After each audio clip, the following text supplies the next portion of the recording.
Well, when the directions first rolled out, it was a "you got to be kidding me" reaction. The first reaction was like, "You just took the power out of our hands," and especially as math teachers, we really feel that there's empowerment in the grade with the student, and it really scared our department. And we were just coming up with some ideas as we met, and we said, "What are we going to do about this?" And everybody just kind of started shooting out some of their ideas. And I think what it really came down to, that I realized as I looked at this, is that I'm really challenging the integrity of the learner. That what we put out to the kids is really saying, if you really want to learn, I'm going to feed you, and we'll feed you what you want to learn. If your grade is really all about that letter, or the how you feel about the grade, this is going to be a challenging time for you. So what I did in the class is that I do have grades going into Infinite Campus. One of the things I did was 2 categories. And the students are given the opportunity to contribute to that category if they score within a certain percentile on the performance that we're giving them, that I'm giving them. And if they do well, I contribute to that category. If they don't do well, it is not added, it's just excused. Therefore, I'm asking them to make an effort. So some of the students that want to improve their grade are given that chance to enhance it. And I think it's been a pretty positive feedback. So kids have been coming in, "Hey, can I retake that? Can I retake that?" And it's like, you can't really retake it, but it's excused. It's not part of your grade. "Oh, well, I want to do better. I want to do better." Okay, well, we'll see you next class session. And so it really gets them engaged and wanting to be able to do better on that. So I feel that's been important at our level, especially in middle school, because it is a challenge for them to be convinced on the merit of their learning. And the grade has always been that. I think for me, parents have been extremely supportive of what we're doing and what we're trying. And I'm very grateful for the community giving us that kind of a response. And for the record, that directive came from the state level, and we were equally stressed out by it. So this grade is not just my own. No. But Mike, I love the way you phrased like that student empowerment. And this has given us an ability to really put that empowerment back to the student, and that concept of them contributing to their grade. I just love the power of that verb. Annette, what does it look like in your realm? So our language arts team, one of our colleagues presented to us a number of different grade bumps. And so we all came to a consensus on one. And we wanted to, again, give that power the same way back to our students. So in Infinite Campus, we have put together a distance learning category weighted as 0. So right now, as grades are getting put in, that baseline grade has not been touched. But parents have access to still see, and students have access to see how they have done on every assignment that has been given to them. If it's missing, again, parents know whether or not their student is completing the work, because the M can go in and it does not affect that baseline grade. Infinite Campus has been our tool for communicating with parents on how their students are doing all along. So we wanted to utilize that. What we've provided, and I kind of give a weekly email every Friday to our parents through that message center of Infinite Campus, just to kind of remind them of how they can earn that grade bump. So for example, if a student scores in distance learning between a 90 to 100%, they can get a 10% grade bump on their baseline grade. If they're in that 80% from 80 to 89, they can get an 8% grade bump. If they're in the 70% range, it's a 7. If it's a 60% to 69, it's a 6% bump.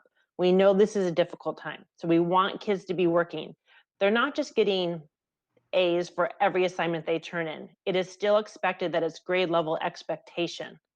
So students are working, some of them are selectively working, and their overall distance learning category, it's very, very clear for parents to see, is at a 75% of their overall distance learning. So now that parent knows, okay, well right now, and that student knows, I'm only going up about 7 points of my overall, or 7%. This is where my grade will be. So if I had a 70 before, I'm going up to a 77, so I can get a C+. But if I would have worked to a 90% range, I can move up an entire letter grade. I can get up to a B. So it's something that we wanted to provide so that, again, every chance an assignment goes in, parents see if their student is doing it, at what level of grade level expectation they are receiving that grade on, but it's very clear at where they're doing and how they're performing in distance learning. Hey, Annette, I wanted to ask you, hearing about what you mentioned about that, so the parents are viewing this, are you hearing from the parents, like, you know, they see Johnny's not doing X, Y, Z, and they're saying like, hey, what does he need to do? Mm-hmm. Right, and so I'm just going back and reminding them, I send emails to my parents every time that we're supposed to have our class period, as well as the students, of what the assignment is. As a parent, it was hard for me to manage my own children's or Google Classrooms to go in and see every single grade. Infinite Campus is an easy tool that, boop, there it is. I get the notifications constantly. But to check 6 different Google Classrooms for each of my students and opening that assignment to see the grade they got was nearly impossible for me personally. So in Infinite Campus, it'll say if it's worth 10 points, they got a 9 out of 10, they know they scored 90%. Yeah, one of the things I'm sorry. Go ahead. One of the things I heard from just talking neighbors and people in the community with their kids is how they were overwhelmed at the amount of apps and information that each one of their kids was having at all their different levels. And when we began to roll into this, I said, man, I better keep this simple, because I'm hearing what they're feeling. Right. And I've received phone calls I really like that idea of students' grades dropping and parents freaking out, and what do I do? And it's like, it'll either go back to baseline if that semester grade doesn't improve. I didn't want that back and forth confrontation with parents. Yeah. So baseline is stuck. It's not moving. They can continue to monitor that one category and see their overall percentage of how they're doing based on grade level expectations and the work that's been provided. So now they really know, again, according to that chart, you're going to have this grade bump come June 6th or June 5th at this level. And it's constantly changing as each assignment gets rolled out. Mike, I think you made a good point there, talking about using so many different apps and things, and having to, especially at elementary, having to log in through Clever and log into this and log into that. We've tried very hard to make things really streamlined for our kids. So for example, like we're using some Scholastic News articles with our 4th graders. And instead of having the kids have to log out of Seesaw and log into Scholastic News and log in here and then click to play the video, some of our teachers have just been like screen recording the story that's being read aloud. So it's right there in the assignment, and kids are not having to go through a million different pathways to access their work. And then we've also been, like you said, Annette, pushing out the assignments for the day so that everyone gets it in one place at one time, so they're not having to hunt for things.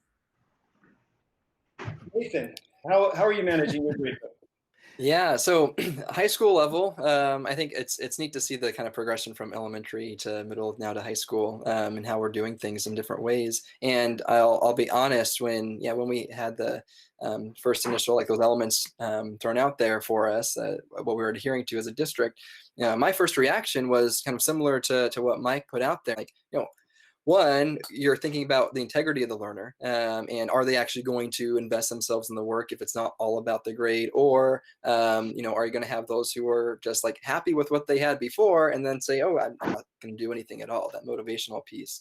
And so thinking like, okay, well, let's put in just positive things in the grade book, like just continue to put in the things that matter, then excuse the others. And so that was my initial reaction. And I went through a big internal struggle when we met together. I'm really blessed to have an awesome English department to work with, and we had a lot of conversations about it. And in trying to make all our grading practices we do revolve around standards-based grading, and making sure that everything we put in the grade book is categorized just by the standard. We ultimately decided, and I'm all on board now, after like saying, yeah, this is the way to go, is I actually haven't changed a single thing in my grade book. I'm operating the exact same way that I would, looking at this more of a new, like, now we have 9-week periods. Now this is another period of time. Obviously it's beset with its own struggles and adversity that we have to deal with, but meaning I want to still give authentic feedback to my students based on what they already know. And so if they do an assignment, I'm going to grade the exact same way I would if I was in the classroom. course, that's tempered with some level of grace and understanding because of the situation. But at the same time, I want them to know that that's what I'm trying to get them to adhere to as a standard and show proficiency in that standard. If I don't put in where they're improficient, then they're going to maybe have either an inflated view of where they're at and not ready for next year, or if all they see is one and done, here's what you got, you really didn't try very hard because you rolled out of bed at 2 in the afternoon late for your class period and did something, well, then that's also disheartening as well. And so I'm just trying to emphasize, I've been sending out daily communications with all the links to pretty much every single assignment I'm doing in Google Classroom, just having a video explanation, instructions, a weekly instructions video. And the one thing I've been preaching over and over again in every single video is I'm a classroom of hope, of second chances. You can do the work, and if I score it according to the standards and you do score lower than you're hoping for, and it's starting to drop below the baseline grade, well, you can do it again. And then that's been my policy in the classroom. And so I do think it matters what your culture is within the classroom, expectations in terms of grades ahead of time.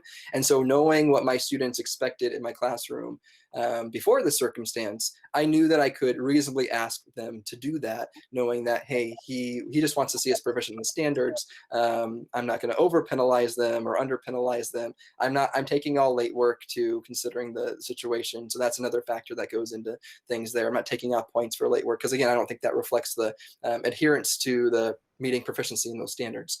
And so I think it just gives them opportunity to see an honest picture of where they're at. And, you know, I'll be honest too, as I have put some things in the grade book, but I am definitely behind because of all the time that we're spending having to redo curriculum or modify it and record videos and all sorts of things like that. So, you know, that timely aspect of feedback is also difficult. So there's a lot going on there.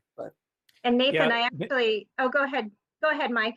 I was just going to mention, Nathan, I really appreciated what you said about the culture of your classroom before the school closure occurred and crossing over to the culture of classroom we have now. And that if we have a culture that is for student success and crossing into this moment, we'll still continue that. And it really sounds like you're doing that and you're getting a positive response from the kids. So that's cool. I like that.